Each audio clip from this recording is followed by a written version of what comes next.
to Surfside Stories. We are glad today to have in our studio one of the men who is one of, if not the best, DJ in beach music, and one of, if not the best, entertainer in beach music. And that's just one man sitting in the chair beside of me. Now, I've got to ask you a question. Mr. Jim Quick, All right. glad to have you with us today, brother. Good to be here. I know you didn't say anything about male vocalists. That's kind of fun. Well, that's what an entertainer is.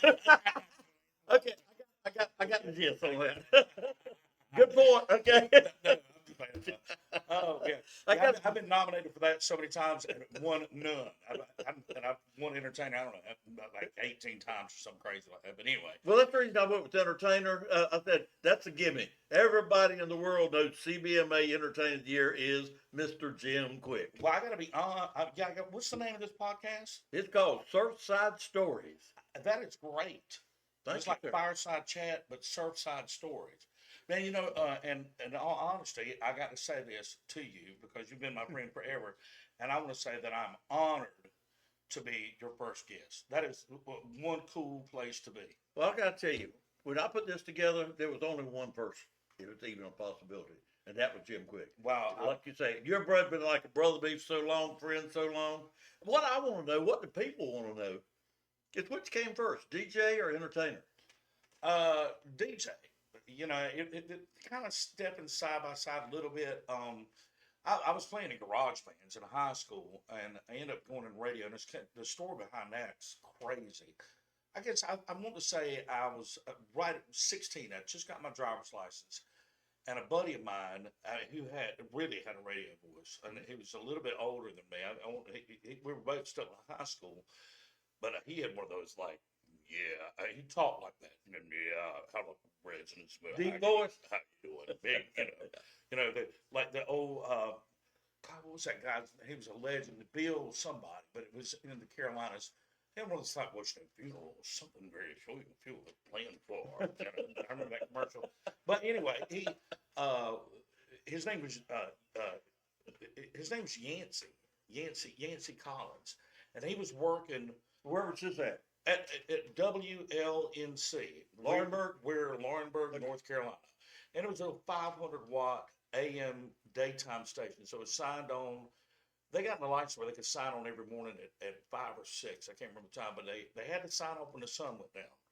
When it went, we went off the air because AM signals travel further when it's dark. And it's dark, cool. Okay. That's why we were able to have when we were growing up, we could hear all these Mexican stations, or everybody listened to Chicago or Memphis. WLS in Chicago. Right. So at night, you could really pick up these stations. So these low-level stations, they were just interference. So we went up there. But anyway, my buddy of mine, after he got out of school, after we got out of school every day, he went and worked at that radio station. Well, he had asked me because he'd been busy. I don't know, football practice or something. He asked me if I would bring him something to eat. So I stopped by this gas station, Nick's Pick Quick, in Laurinburg, gas station chicken, fried chicken. Which At least you didn't gas station sushi, right? Just stick with the chicken. But so I went to take his food. When I walked in. I went and dropped food off, and I was walking out, and I was in the lobby, and right when I was grabbing the door, the manager of the radio station came out, and he said, "Are you here for the weekend job?" I went, yeah. So I was a cart pusher. That's basically, you know what carts are. A lot of people don't. They're like 8 tracks where you have these machines where you play commercials and stuff like during football games and races and stuff. I would sit there and just play these commercials, and when that's how I started. You stumbled right into it. I lied my way into the job, and I'm not sure if anybody ever showed up for the job. I already hired somebody, but they hired me, doing that on weekends. So during the week, I was still like working at Piggly Wiggly and like at Laurinburg department store and stuff like that. I sold women's shoes. You sold women's shoes. To this day, I can look at a woman and tell you what size shoe she wears. If I look at her feet, I can tell. I can't even picture that now. I can't. I'm sorry. Well, better than being able to still smell it. You know, get rid of the picture, but I can still smell it. You know? But anyway, I'm just being funny. But anyway, I worked up through radio. I would say I was in radio first, even though professionally I was getting paid, and I worked up through radio, and I've stayed in it for years, even through college and into my first marriage. And by the reason I quit radio is because Coastline ended up going full time. Which is a band that we started when I was in college. Really, Well, speaking of college, where did you go to college? Pembroke State University. Okay. They have graduate programs, and it's moved into the UNC realm. It's UNC at Pembroke now, but Okay. but back then it was just UNC, and I majored in physics, which never worked out. But between my junior and senior year, they hired us to play at Broadway at the beach. Oh, wow. And I never, I withdrew property and said, well, let's just take off this summer. We never, I withdrew property. To this day, I still get stuff in mail. Be sure to enroll. So you played at Broadway at the beach between your junior and senior year? Not only that, I played there for 5 years. With Coastline? Coastline. We were the house band at Broadway at the beach at a place called Beach Music Cafe, which when we were there the year it opened, and we've been there, well, I think the year after that, the second year they were there, we were there for 5 years. And we actually played there for 7 years, but we started touring after 5 years. The band got so popular, they wanted us to play at all these young kids, man. These kids are playing beach music. We're all like 21 years old, and it's just nuts. And we had a ball. It was a good time. It was a good learning ground. It's like going on tour without going anywhere because we played 4 1-hour shows a night. Okay. Tuesday through Sunday. We were off on Mondays.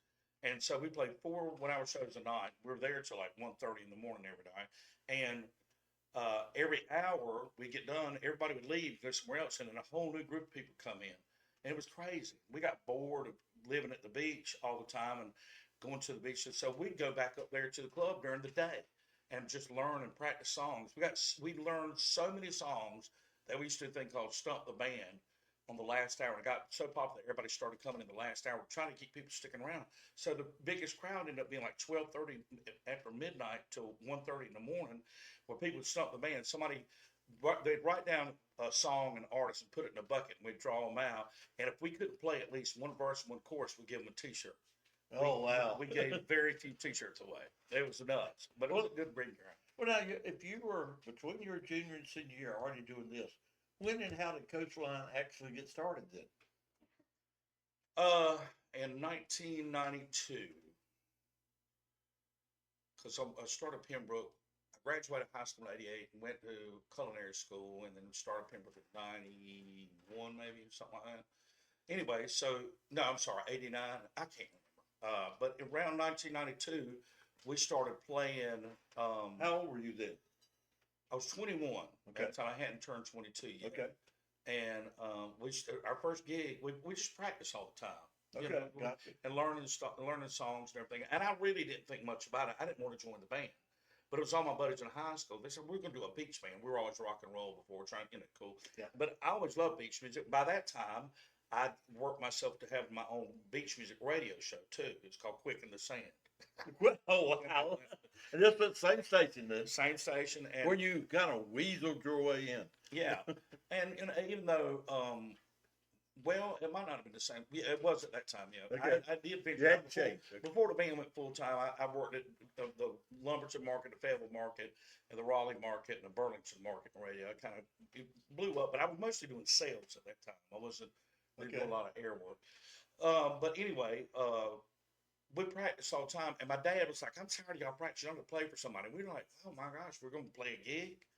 And it wasn't like a real thing. So we played my dad's backyard for Labor Day weekend of '92.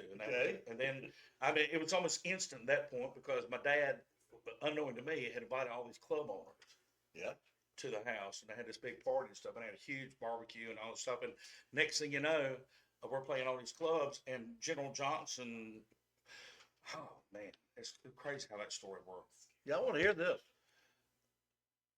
Well, we played for Steve Hardy Okay. for one of his Wednesday or Thursday night things in Greenville, North Carolina, and he fell in love with us. Well, then the following May, if you think like the following May, it was the year that at the Emerald Isle Beach Music Festival, the night before they were having a sponsors party, and Jackie Gore and Craig Woolard got in a fight on stage, and Jackie Gore hit Craig Woolard upside the head with a guitar. You were there for that? I was not. Classic. That's I classic. was not there. That's classic. But they immediately took the embers off of the festival. Okay. And then that Saturday morning, Steve Harder called me and said, "Can you keep in mind we're like 3.5, 4 hours away." Yeah. He called me like at 7 that morning. I'm like, "What in the world?" And he said, "Can you get your band to come up and play at Emerald Isle Beach Music Festival?" Which at that point was the granddad. It was huge. They had like 14, 15,000 people. You've been there. Oh yeah. And so we went up there and opened up. And they moved everybody back, and the chairman were there, Clarence Carter, the Embers, and General Johnson saw us and fell in love with us. So next thing you know, he's putting us on his roster at his talent company. He starts taking me under his wing. Everything happened so fast. And then Andy Smith, the manager, the one that got us the gig at Broadway at the Beach the following fall. Yeah. And the guy that had the very first beach music cruise, he was there, Stuart Buchanan, said, "Hey, y'all want to go on a cruise? Y'all play for free." Went up there and we did that because, oh man, we get to be on the very first beach music cruise. And we went on a cruise with the Embers and Oz, and Keith Houston fell in love with us from Band of Oz. He went to start taking tips for us to get money because we were playing for free on the boat. We ended up making like $3,500. Like in big. 93 or 92 or 93, you know, and I'm like, this is crazy, man. And Keith and I got to be good friends, and he's recorded all these big hits for me. My Mama's Drinking Liquor and so many more. It's just insane. But that brings another question. How did you come about being King Tyrone for that song? Well, what had happened was 9/11. At that point, the band was basically 10 years old. And by that time, all the original members, we were playing so much all the time, full time. We were playing 320 shows a year.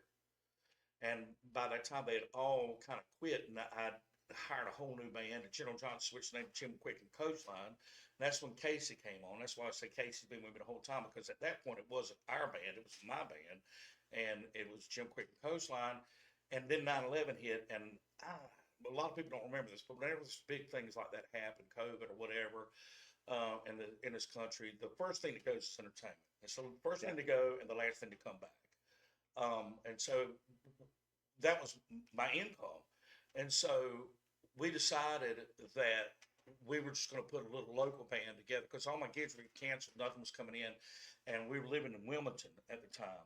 So Sam Bryant, myself, Casey Meyer, and a few other musicians got together just to play local at these college bars and stuff, just to make money around Lawrenceburg area, right? Yeah, and I decided, man, I was really partying hard a lot at that time, and I was into this. Can't imagine that. I know. He said, "What do you mean was?" But it's like this. There was this vibe that I was into music. I was really getting into New Orleans type sounds and everything, and all these old soul songs that were, not just Fats Domino, but like the Meters and the early Neville Brothers stuff. And man, I could name a bunch of artists, but nobody know them. But I remember two of my favorite albums growing up my parents had. One was King Floyd, Groove Me, and all that stuff. Okay. And the other was Tyrone Davis. Okay. So I named King Tyrone after King Floyd and Tyrone Davis. That's where King Tyrone came from.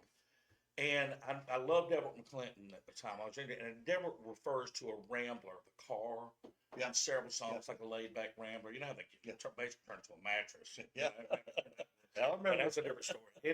Another whole story. And at the time, but our first gig was after 9/11. Our first gig was Halloween with this new band, and we played at the Palm Room. And we decided to give it a Halloween theme, and we called it the Graveyard Ramblers. And so, King Tyrone and the Graveyard Ramblers playing at the Farm Room, and really, we this time we had a record label deal with Coastline, and they had rejected a bunch of songs through the few albums that we recorded with them. They didn't like them, and one of them was Mama's Drinking Liquor. Yeah. So we played all. They turned that one down. They turned it down. So we play all these songs for these college. Everybody can make a mistake. You realize that. And it was like a jam band. We would just play songs for like 20 minutes and stuff. But and I'll never forget, they had this article there, but we had no intention of the beach people catching on to that stuff. It's crazy what we played back then. It was nothing like Coastline. And singing song Mama's Drinking Liquor, which is really not beach music. But It's a classic in the beach world. oh yeah, yeah. Absolute classic. Yeah, I'm grateful for it. Keith Houston was the one that recorded that song. But they had it kind of, there was a buzz going on. And eventually the local newspaper, Wilmington paper, came out and wrote an article about us. And I was trashed. I mean, I was like out of my mind. And I was semi passing out of stage, craziness, and everybody's just partying. We were doing all kinds of extracurricular activities, if you will. Okay. And in the article, it said, I'll never forget this, and I've got it somewhere. It says, the writer said, "Never in my life have I ever heard such a soulful voice and such great entertainment from a man that I'm not sure if he knew he was there or not." Completely obliterated, and just went on to talk about how drunk I was and everything, and really kind of hurt us for a little while because if some of the clubs canceled, it's like, oh my god. But I don't know. But somebody got a hold of it in the beach music world. I'm not sure if Keith had anything to do with that or not. But got a hold of Mama's Drinking Liquor, and then the lines got blurred. So people were hiring Coastline and want to hear Mama's Drinking Liquor, and they were hiring King Tyrone and want to hear Turn Me Over. So, okay. So it just got a little complicated. Well, tell me, you're talking about King and Tyrone. Who is your mentor, your person that you kind of set your life and style of music about? There's a lot. Delbert McClinton is definitely the number one. But General Johnson plays a part, but it's crazy things I love. I love like Billy Joel. I love Billy Joel. I love Randy Newman. A lot of these piano players. Mark Cohen. You remember them? Oh yes, Walking in Memphis. Yes, I do. Walking in Memphis, great song. Yes. I love him, and a lot of these singer-songwriters like John Hyatt, yes, and artists like that. They probably played a bigger role in my music, and and I realized by being a DJ and by playing in bands and paying attention to these writers, it dawned on me one day that I love gospel music, and I love jazz, and I love R&B, soul, southern rock and roll, country music, and then it dawned on me that every facet and every one of those genres that are huge, not just in America but in the world, they all came from the South. Yeah. Every single one of those came from the South, and they all had this. Good point. And so I realized that I just wanted to kind of make a culmination of all of that through the music. And the people that are Coastline kind of crazies that dive into the albums, they realize that there's only a few hits. Maybe I'm blessed because I got anywhere from 2 to 5 hits on each album that I play every night, and that's 15 albums out there. And current, you had more than that. Right, well, that's right. And it's like if you listen to the rest of the album, some songs that aren't the ones that are dominated by the shag beach music world, it's all over the place. You'll hear hints of like a lot of gospel, and a lot of country, and a lot of rock and roll and different things. There's a plethora out there. Brings me to a question. All right, what is beach music? It's a lifestyle. It's not really a form of music. It took me a while to figure that out, and I really figured that out by working at a place like Broadway at the Beach, people coming from different areas of the Carolinas or the South, period. And I realized that some people, I mean, beach music is all over the map, and people shag from anything to Rod Stewart to the Tractors, to the R&B and Motown sound and pop. It was the beat more than the song. Well, of course, yeah. I mean, don't get me wrong. There's certain beats per minute, they're like tempos. Yeah. Songs have to fit into, and of course, the vibe of the song normally is always uplifting and happy and good times. Yeah. And if they really like horn bass stuff or harmonic, or there's certain instrumentation that goes into it too. But as far as the style of music, I think it's more of a lifestyle. I think it's the people that decide that it comes in. I mean, they didn't even really call it beach music until the 70s. I mean, before that, it was just music. Yeah, okay. Jukebox noise, and it was more of a lifestyle based around the dance. Okay, we know what beach music is to you. We know how you got through the DJ world. We know about your songs from the beginning. How did you make the transition to North Myrtle Beach to the beach area and become it a lifestyle here? Are you asking me how did I become part of the North Myrtle Beach scene? Yes. Okay. Well, I grew up just a little over an hour from here. It was closer to come here than it was to go to any other beach. So my whole childhood, I was down here all the time. My parents were big beach music lovers, and soul and R&B and everything. And so I grew up in that whole vibe. And you know, obviously, it was coming down here, and I learned. I don't even remember not shagging. My mother was a dancer, Okay. and so I don't ever remember not shagging. It's something I felt like was bred into me or something. But the coming on, like we didn't have Junior SOS, so we had fake IDs. You know, coming out here all the time. But you know, I got married. The first wife, we lived in Raleigh, and we moved to Wilmington, where she was from. And I loved Wilmington. I lived there for I guess nearly 20 years, and I came down to Myrtle Beach for a small stint for a little while, North Myrtle Beach, and then. Oh man, it got things. I wanted to pursue this career in Nashville, so I kind of debunked everything for a little bit, and I moved down to Charleston in South Carolina. I was going back and forth between Charleston and Nashville, just kind of get a breather away from the whole beach me thing for a while. And you know, I don't want to sound like I'm conceited when I say that I felt like I was burnt out. I felt Oh, like it's not that at all. I felt like I didn't come across that way. but I felt like I hit a ceiling. I felt like there was no, I didn't know, I'd won entertainment so much. The band was booked up, and I felt like I was in a rut riding. Nothing fresh was coming. I just felt like I hit a ceiling, and I needed a break. And well, unfortunately, it kind of backfired on me. But the whole industry was kind of upset with me because I was such an ambassador for such a long time. But General Johnson And you died. still are. Well, it went for a while because I went to Nashville. And I guess what really Casey and Sarah kept the band going. I didn't play nearly as much, but I told them if they wanted to keep the band going, I said, well, if y'all run the band, y'all just take care of all the business. Let me know, and I'll be at the shows so I can work for the schedule what I'm doing. So COVID hit at the same time, so it kind of worked out crazy. I was in Nashville, which in Nashville they completely shut down during COVID. So there was nothing going on, nothing to do, and I was basically living in Charleston, just getting drunk out of my mind with nothing to do, hanging out all the time and chilling out. But then after everything was starting to open up, it was about the time that the midday guy at 94.9 The Surf put a notice in at the station. They only gave me like a few weeks' notice, if that. And Jessica and Bo Gilbert, both Jessica's the manager, and Bo has been my friend forever, and he helps Jessica with the surf. The web guy, Bo, the web guy. Yep. And anyway, Good man he is. yes, he is definitely. They called me up, asked if I'd fill in at 94.9 The Surf until they found a DJ. Well, 3.5 years later, You're still filling in. Still filling in. That's why, well, you know, it's obvious we're gonna have to do this again.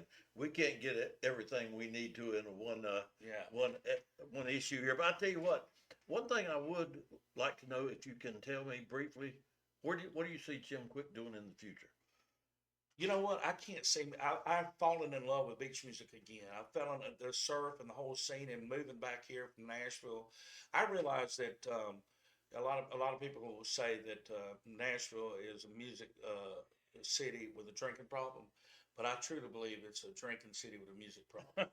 So coming back home, I realized that I'm blessed, and I love everything. I love working to surf, and I love the fact that my two managers in life get together and make sure that I can keep pursuing both of my loves in life, which is radio and the band, and I'm full time at both. Good. So it's worked out well.